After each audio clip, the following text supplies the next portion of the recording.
y que no es por mi persona que las estoy diciendo, sino que el Señor ha usado a alguien más que viene de lejos. Eso es hermoso. Y eso es la bendición que nosotros estamos recibiendo porque Él es fiel, Él es bueno y Él es maravilloso. Amén. Bien, hijos queridos, eh, quiero enseñarles, hay cosas en la escritura que no siempre las podemos manejar, porque a veces nos falta la dirección, el entendimiento o el aprendizaje correcto.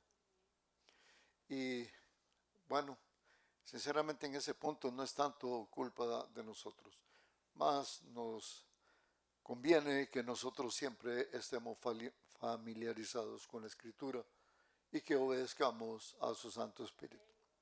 Pero hoy vamos a aprender algo muy hermoso que está registrado en dos tantos en la escritura y es un número, el número 153.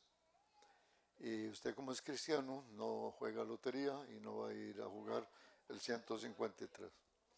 Muy bien. Entonces, en la Biblia, todos los nombres y la numerología bíblica es sumamente importante. Pero eso está basado en el alfabeto hebreo. Y siempre hay una revelación dentro de los hebreos y dentro de lo que el Señor ha manifestado a través de su palabra. Y es muy importante y esto va a servirnos para todo lo que el Señor quiere hacer con nuestras vidas en este año. En el Evangelio de Juan, capítulo 21, que vamos a recordar bien, les voy a refrescar la mente, fue la última vez que el Señor estuvo con sus discípulos, porque ya después de eso siguió el momento de la ascensión. En Juan capítulo 21, dice, habían 7 discípulos que estaban en la barca y estaban ellos pescando. El Señor Jesús llegó a la orilla, a la ribera, y claro, era la penumbra, apenas estaba entrando el alba, estaba muy oscuro y no se distinguían cerca las personas. Y ellos miraron a una figura que estaba ahí en la playa. Él gritó y les dijo, muchachos, ¿tienen algo para comer? Y ellos dijeron, no hemos pescado nada. Él dijo, echen la red por la derecha. Y echó la red por la derecha. Y sacaron peces grandes.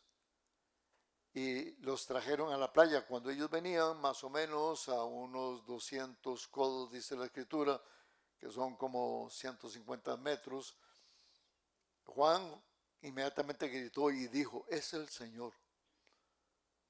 Y el Pedro se medio enrolló la ropa que andaba porque ellos estaban pescando en casi como en paños menores, pero es diferente, eran toallas a su alrededor. Pero inmediatamente se cubrió y bajaron. Sacaron los peces y dice ahí en el versículo 11, subió Simón Pedro y sacó la red a tierra. Estaba llena de peces grandes y fueron contados 153 y aún siendo tantos la red no se rompió. Cuando pasó esto, el Señor ya había preparado el desayuno. Ya él tenía en el brasero un pez y les dijo, vengan muchachos, vamos a comer. Esto es grande y maravilloso. Vamos a enfocarnos en este número 153. Este número 153 es un número del código bíblico. Cuando él dijo, echad la red a la derecha y hallaréis peces, Juan dijo a Pedro, es el Señor, cuando vio la pesca milagrosa.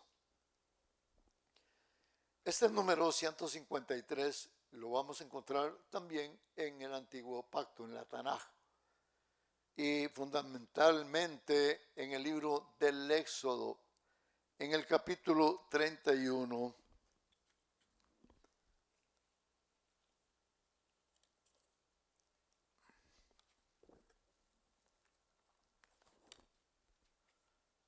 En los primeros versículos. Dice aquí la escritura, habló Yahweh a Moisés diciéndole, mira, yo te he llamado por nombre a Bezalel, el hijo de Uri, el hijo de Ur, de la tribu de Judá.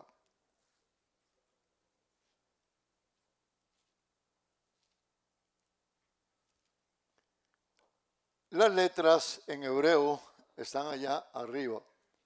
El hebreo se lee de izquierda a derecha. Cada una de las letras tiene un valor. Esta es de 30, 1, 30, 90 y 2, que hace el número 153 y ajusta exactamente el nombre de Bezalel.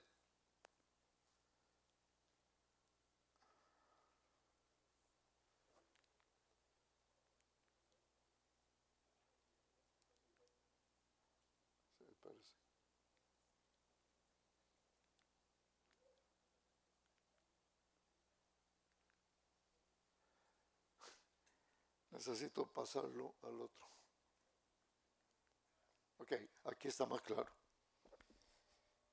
Ahí lo tenemos en los números nuestros.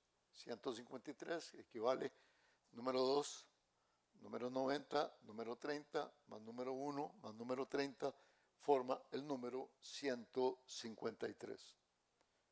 Ahora, en las letras el significado es esto. La bet significa que tiene un valor número 2. La tzadi tiene un valor de 90. Y la med tiene un valor de 30. Y Aleph tiene un valor de 1. Y otra vez la med tiene el valor de 30. La suma de todo ello son 153. Y en esto hay una revelación porque ese nombre de Bezalel significa estar bajo la sombra de él. Y está hablando de Dios Elohim, porque representa el constructor de el Mishkan, que fue la primera tienda que el Señor quiso que Moisés levantara, que fue el lugar donde él se iba a manifestar, que era la tienda que estaba dividida en tres partes, el lugar, los atrios, el lugar santo y el lugar santísimo. Y esa tienda iba a ser construida, el Señor dio todas las directrices para que se construyera el Mishkan, como el Señor lo había determinado. Él llenó de sabiduría y de entendimiento y de el conocimiento secretos de la creación sobre la vida de Bezalel. Por alguna razón, Dios lo escogió y él se manifestó en él. Recordemos lo que siempre hemos aprendido sobre la sombra y la sustancia. La sombra, que significa cosas que se dieron en la Tanaj, en el antiguo pacto, y que esto iba a cobrar vida sobre el nuevo pacto, porque aquello iba a ser sombra de lo que iba a suceder. Pero es sumamente importante porque nos encontramos ahora en el Nuevo Testamento, el Nuevo Pacto, los peces que sacó Pedro con sus compañeros y el número fueron 153.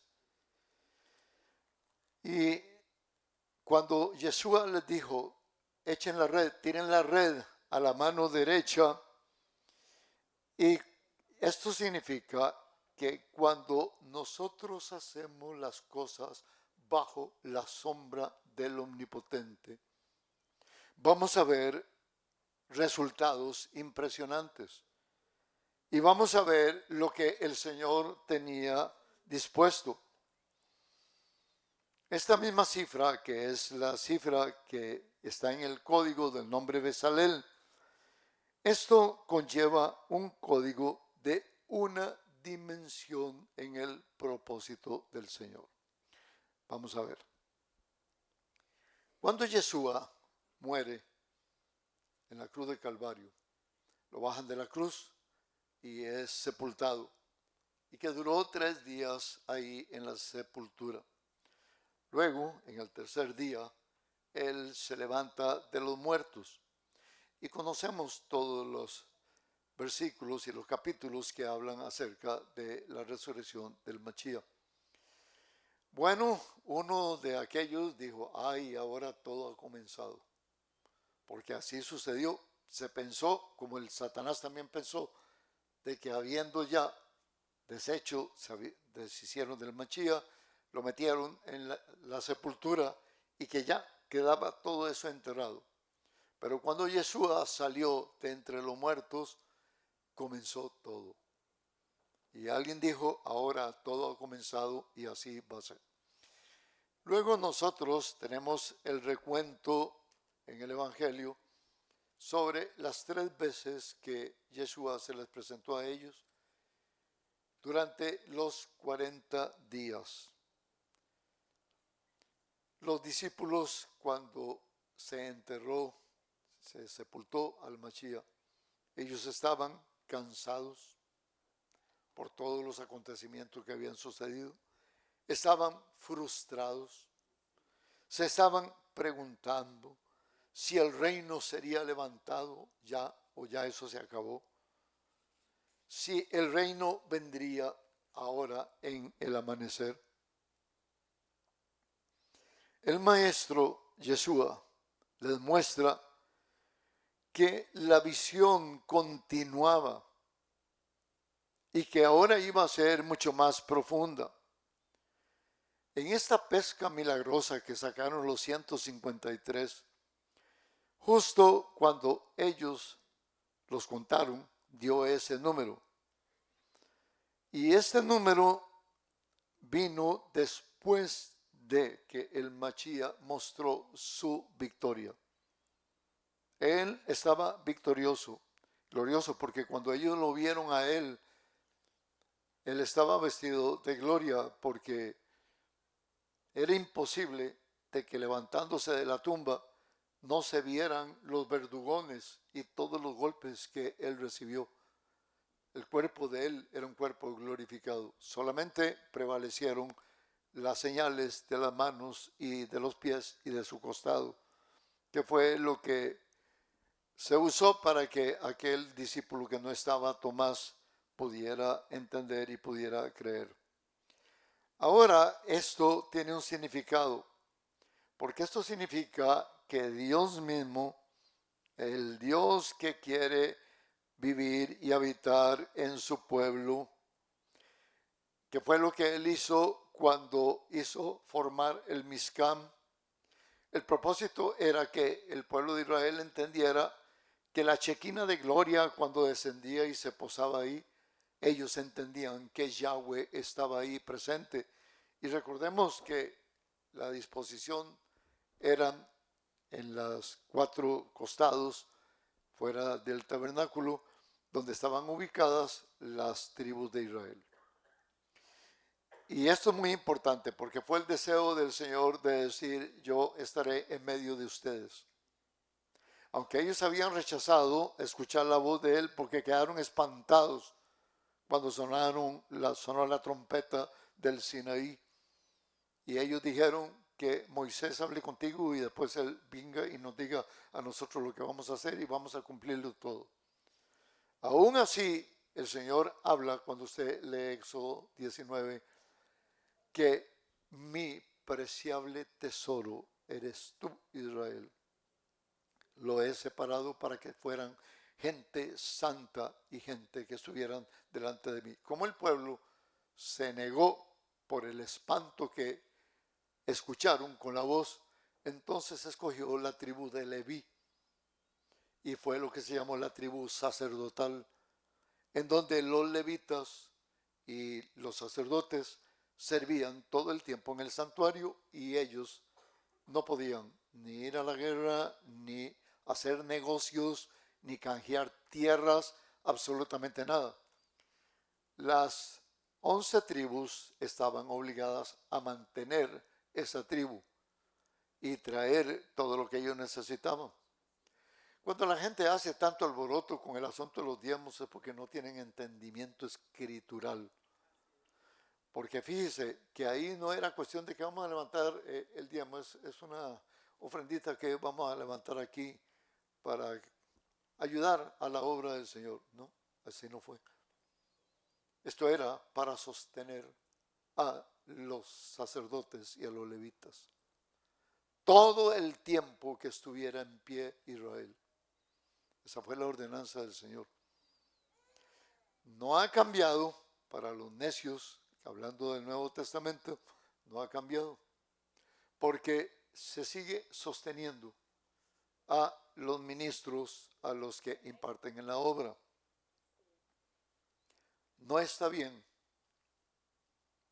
cuando pastores tienen que recurrir a tener parcelas de tierra para sembrar, a tener ganadería, a tener pollitos, a tener vacas, a tener maquila y forma de cómo le entre el dinero o de tener un daycare para que entre dinero a la iglesia. Eso es maldición para una iglesia. Son maldiciones para ellos. Cuando ellos deben de ser sostenidos por su cuerpo. Y fíjese que en una congregación pudiera darse el caso, no hablo de los narcos, hablo de una persona bien habida en sus bienes, que fuera multimillonario. Si hubiera aquí una persona sentada, multimillonario, y dijera, apóstol, mira, yo voy a sostener todo el gasto de esta iglesia y voy a proveer para tu salario. Y a ti no te va a hacer falta. Y cada año puedes cambiar el carro si quieres. Si un millonario me dijera eso, no lo puedo recibir. Porque maldigo al resto del pueblo. No es del bolsillo de una persona, sino de un pueblo que le crea a Yahweh. Cuando el pueblo le cree a Yahweh, va a recibir la bendición que viene de parte de Dios. Y ese pueblo va a estar muy bendecido. Dios siempre ha dado oportunidad y dio la oportunidad a que las naciones gentiles entraran en el pacto del reino. Aquellos estaban atacados para ver si ya, bueno, ahora sí, Señor, bueno, ya usted se levantó de los muertos, ya resucitó, ya todo está acá, aquí es pura fiesta. ¿Será ahora cuando tú vas a restaurar el reino de Jerusalén de Israel? Nos toca a vosotros conocer las sazones del tiempo, dijo el Señor. Casi les dijo, necios, ustedes están diciendo cosas que ni saben.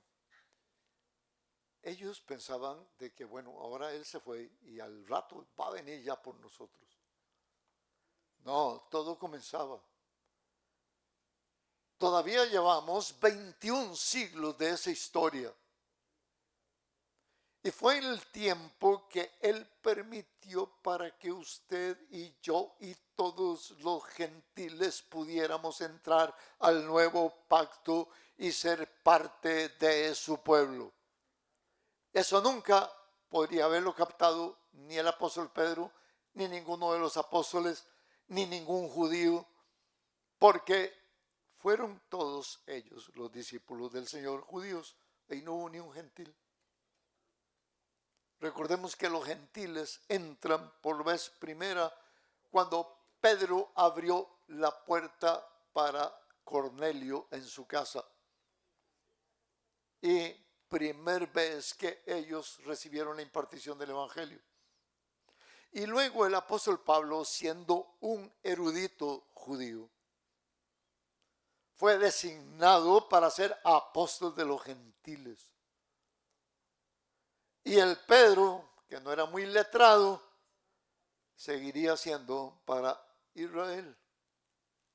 Y está muy mal planteado por la Iglesia Católica cuando habla de la sucesión apostólica basado en Pedro. Y resulta que el que se sentó en la silla gestatoria de Roma, hoy el Vaticano, bueno, está sentado más para los gentiles, por verlo de esa forma, que para los judíos. Los judíos nunca fueron de buen agrado para la Iglesia Católica. Los judíos, de acuerdo en la Iglesia Católica, o mejor dicho, la Iglesia Católica comienza a subsanar o a recibirlos hasta 1965 con el Concilio Vaticano II, en donde se comenzó a hablar de que teníamos que tener, o que los gentiles o que los católicos tenían que tener misericordia por el judío como si ellos fueran plato de segunda mesa. Pero los judíos no fueron los que fueron injertados en las ramas del olivo natural, sino que eso es propio de los judíos. Nosotros fuimos los injertados en ese olivo precioso. Y por gracia participamos de algo que ni conocemos, que se llama Nuevo Pacto. Entonces no podemos preciarnos de nada. Por gracia y misericordia tuvimos entrada y somos parte del pueblo del Señor. Y de los dos pueblos, dijo el apóstol Pablo, Él hizo uno a través de su sangre. Ahora, en el tiempo de la reconstrucción, ahorita que estamos al borde de la reconstrucción del tercer templo, esto va a ser cuando se desarrolle todo lo del anticristo y todo lo que está en el libro de Revelación.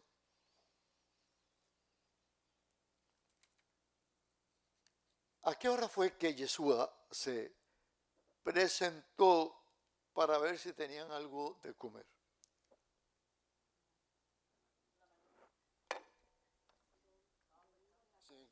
¿Qué es la mañana? Hay gente que amanecen a las 9 de la mañana. No.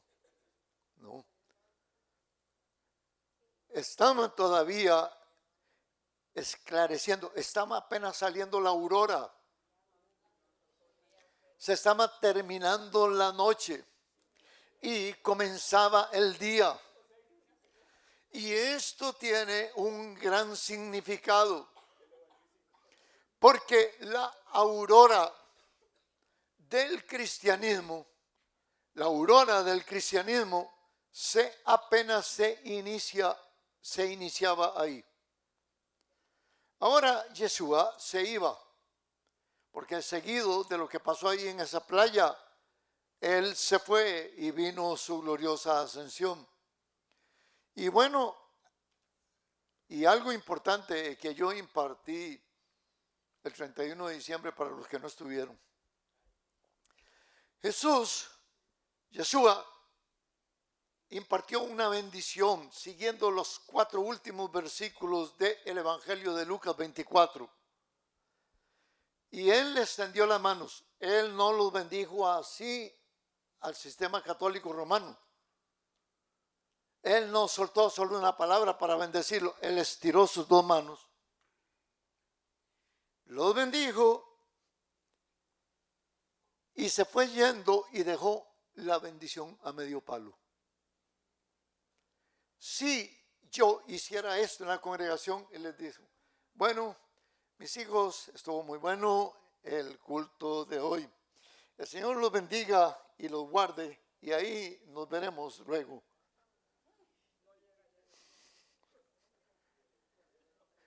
Bueno, Yeshua hizo eso. Él no terminó la bendición. Y sabe que la razón es porque Él subió y su bendición está perenne. Y iba a bendecir ahora a todos los gentiles a través de los 21 siglos que han transcurrido. Y la mano de Él todavía sigue bendiciendo. Cuando las personas dicen feliz año nuevo, bueno, yo no sé si trajeron eso de los chinos o de dónde apareció eso. Y los más cristianos dicen, bueno, bendecido año. Pues déjeme decir que el Señor Jesús está por encima del tiempo. No hay año nuevo para Él. Su bendición está ahí.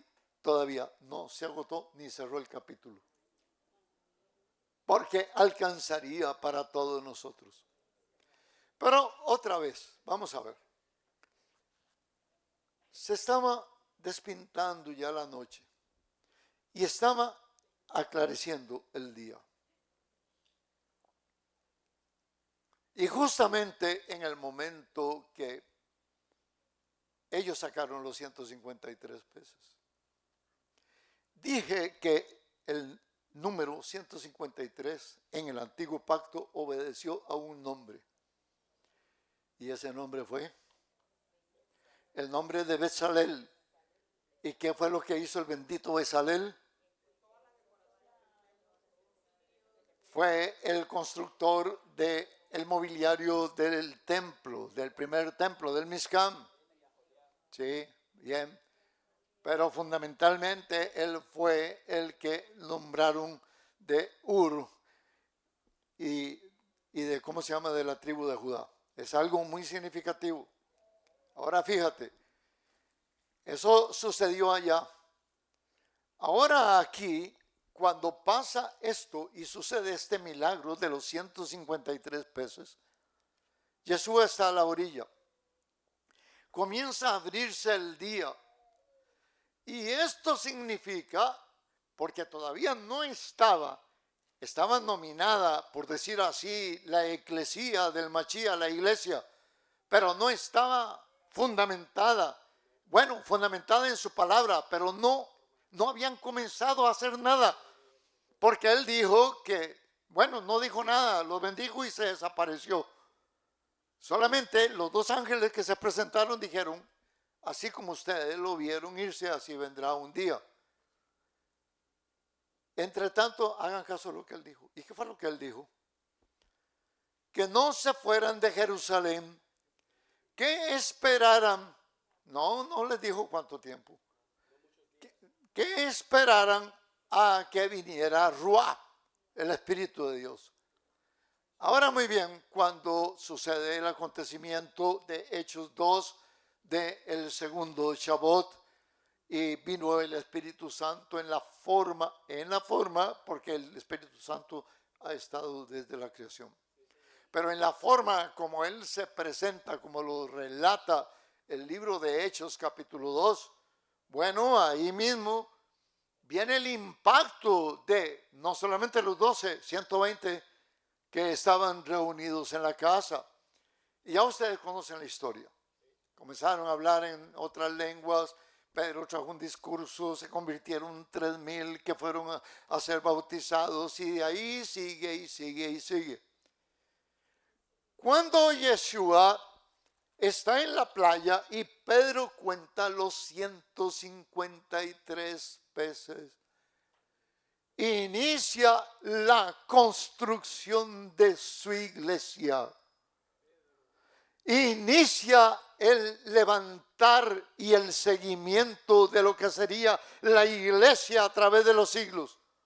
Y todavía no sucede porque Yahshua tenía que irse, enviar a Ruá. Y esto sucedió después de que él subió, 10 días después, cuando vino la fiesta del Shabbat, y comenzó todo allá en Jerusalén. Y cuando esto sucedió, en los 120 que estaban reunidos en la casa, no había ni un solo gentil. No había ningún obispo católico, ningún papa, no había nadie. No había nadie. Todos eran judíos, todos. Por eso la Escritura dice, y la salvación viene de los judíos. Y los gentiles nos preciamos de que nosotros somos la pupita del cono y que de ñapa al final el Señor va a venir por aquellos que disentieron de Él y que no lo recibieron.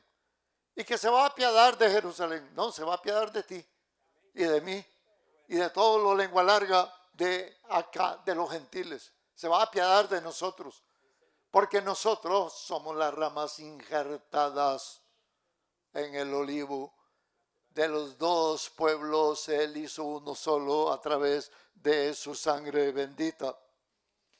Esto es muy importante porque el límite de la noche y del día, esto fue. El pueblo que caminaba en tinieblas vio brillar una luz y esa luz alumbra a todos los que andan en sombras de muerte, dijo Isaías capítulo 9. Y eso es muy importante, porque nosotros que estábamos en sombras de muerte, comenzó a alumbrar el día. Los primeros predicadores eran judíos, no eran gentiles. Ni Pablo estuvo para guiar a los gentiles en ese momento. Pedro abrió la puerta a través de Cornelio en su casa, con toda aquella compañía italiana. Y los judíos que acompañaron a Saulo, a Pablo, cuando vieron que el Espíritu de Dios caía sobre ellos mientras Pedro estaba soltando la palabra, dijo, wow, hasta los gentiles reciben el Espíritu de Dios. Él hizo una pregunta para ellos que venían con él. Bueno, ¿le podemos negar de que ellos vayan a las aguas del bautismo? No, pues sí, ya está hecho de por sí. Ya cayó Ruach sobre ellos.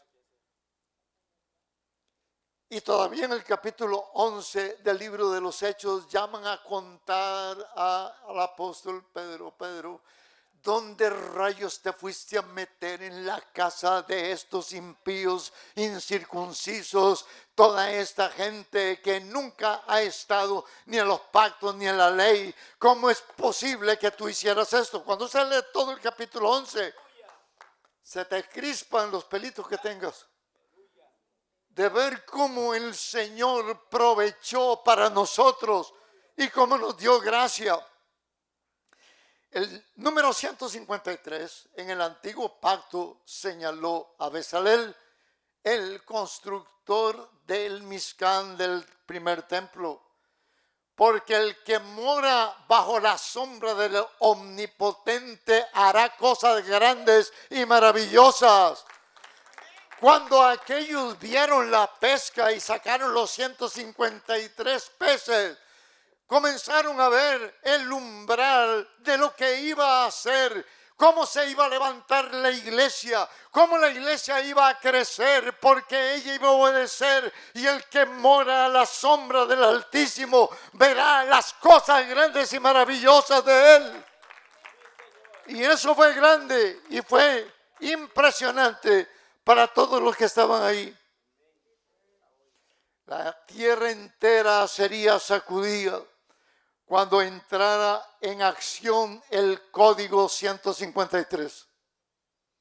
Y fue este último milagro que hizo Yahshua y que fue algo grande.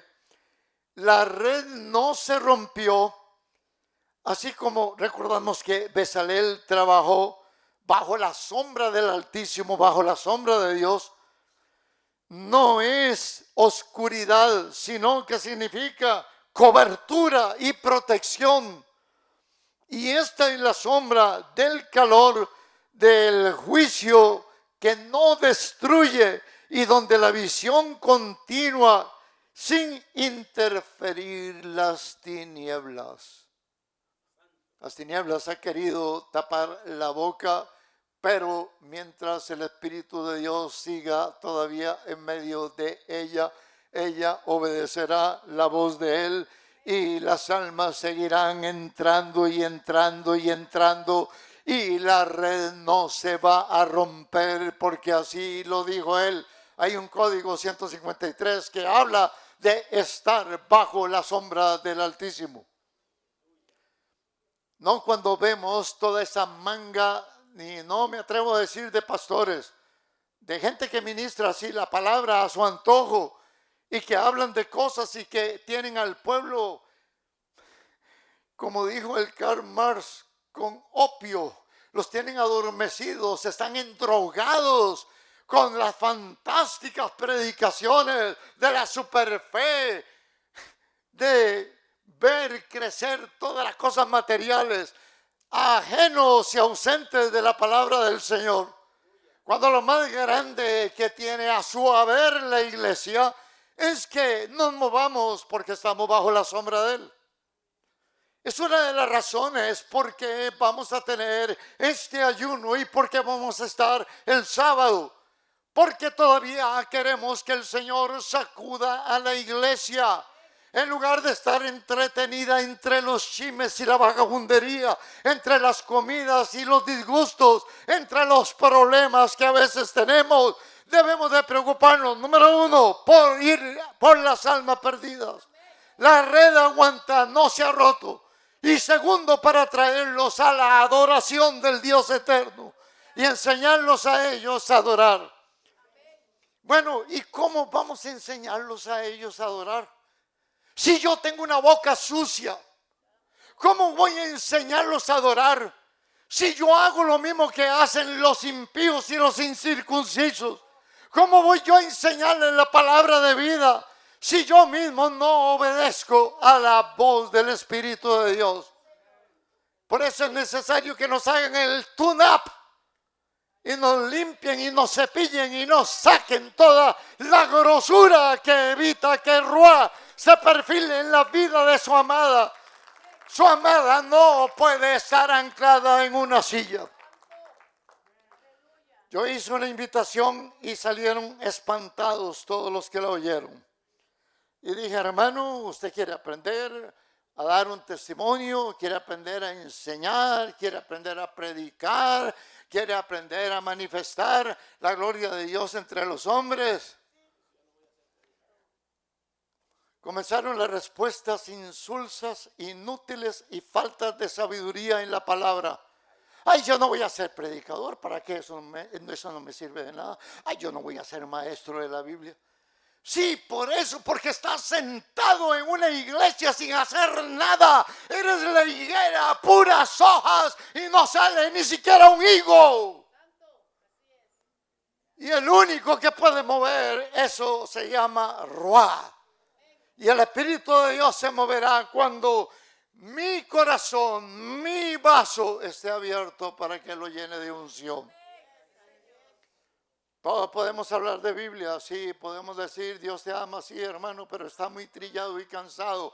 Habla una palabra viva, fehaciente, que sea capaz de levantar un muerto,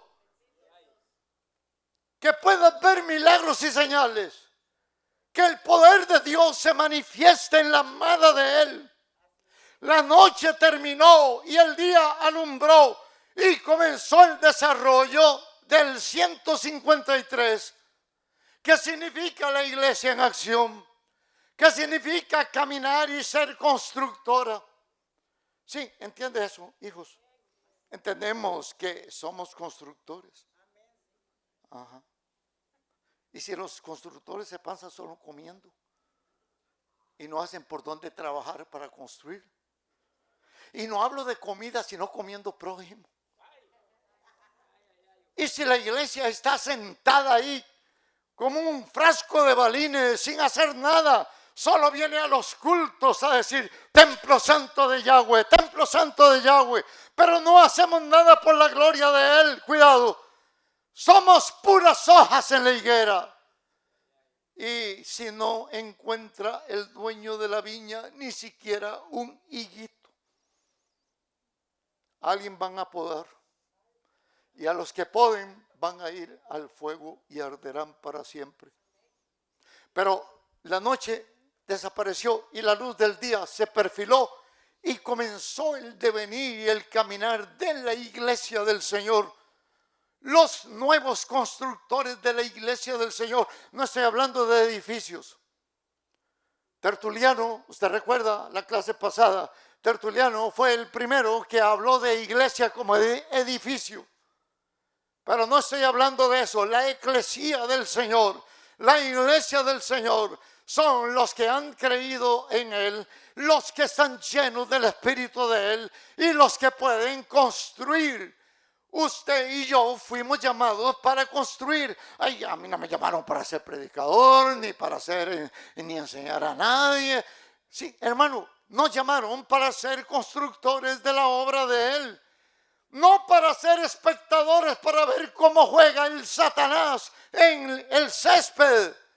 No para estar viendo de lejos lo que nosotros somos incapaces de caminar delante de Él. La noche se fue, el día apareció y los constructores del reino, ¿dónde están? Se fueron. Aquí estoy, vivo y coleando, apóstol, ¿por dónde comienzo? Ninguno se atrevió a preguntarle a Yahshua cuando se acercaron al brasero donde Él los invitó a comer. Esta señal para los centinelas de la redención final es una alerta profética para que la iglesia camine y avance en la bendición de Él. El pensamiento del Señor ha sido el mismo de siempre. Es ahora, Señor. Ya una vez Pedro había dicho y había aprendido por Yahshua en Mateo 16, 23, cuando el Señor retó y le dijo: apártate de mí, Satanás, porque tú piensas como los hombres y no piensas como Dios. Pero las sombras de la noche han pasado y el relato que está en el libro de Hechos 1:6 dice: restaurarás, dijeron ellos, el reino de Israel en este tiempo. No os toca a vosotros tercos estar preguntando lo que no tienen que averiguar. Tú solamente levántate y anuncia el reino que está ahora en medio.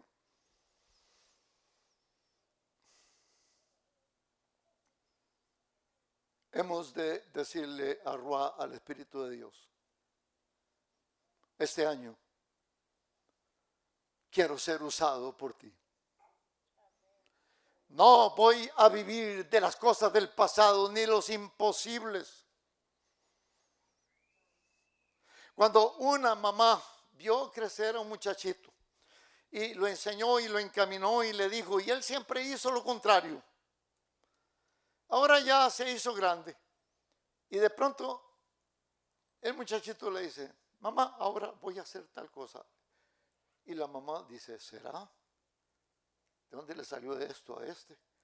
Si nunca, cuando le dije que hiciera algo, lo hizo. Y ahora está diciendo que él va a salir para hacerlo. Cualquiera que se atreva a decirme a mí: apóstol, pero lo mismo del año pasado. ¿Para qué? Si no hacen caso. Usted le dijo 85,000 veces y no hicieron caso. ¿Para qué vamos a hacer tal cosa? Dios no se ha muerto, ni su brazo se ha achicado. Y Yahweh sigue siendo Yahweh. Y Él sacará de donde no hay. Y Él mostrará lo que es capaz de hacer Él, aún en aquellos en los que no hemos creído que sean capaces de hacer.